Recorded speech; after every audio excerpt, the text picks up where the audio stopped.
जड़े पालक होगापाई जड़े प्रभुंर दास सेवक होगापाई जो सब गुण गुड़िक आमे मैंने आवश्यक कर सब से प्रयोजन बोली भावी था जदि यही सब विषय गुड़िक प्रत्येक विश्वासी प्रत्येक कर्मचारी प्रत्येक डिपार्टमेंट रे कार्य करुवा लोक मान पाखे जदि यही प्रकार देखा जाए तेरे कौन परिवर्तन न हो केते मात्रा प्रभु राज्य वृद्धि न पाइब कार्यर दक्षता वृद्धि न पाइब से माने जो डिपार्टमेंट रे कार्य करते जदि जड़े शिक्षक कि शिक्षयित्री जदि यही प्रकार पवित्र आत्मा पूर्ण हुए आदि से शिक्षा दिखती पिला केते प्रभाव न पड़े से शिक्षा को एक भिन्न स्तर से बुझा पाए ठीक से प्रकार भाव में डाक्तर मैंने डाक्तर मैंने एक प्रकार प्रभुंर पवित्र आत्मार शक्ति पूर्ण हो जदि से सेवा करती चिकित्सा करती जो रोगी मैंने निराश होता से आदौ चिकित्सा नहीं बोली से भावुंट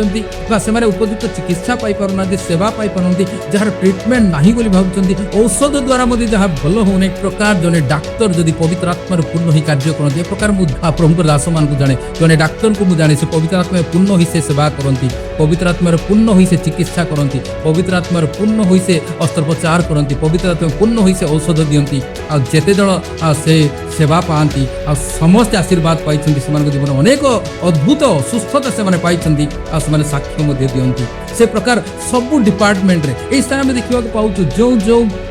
व्यक्ति मानू नियुक्ति दिगला समस्ते पवित्र आत्मार पूर्ण थे समस्ते पवित्र आत्मार पूर्ण थे समस्त प्रार्थना करा प्रकार व्यक्ति मानू नियुक्ति करागला।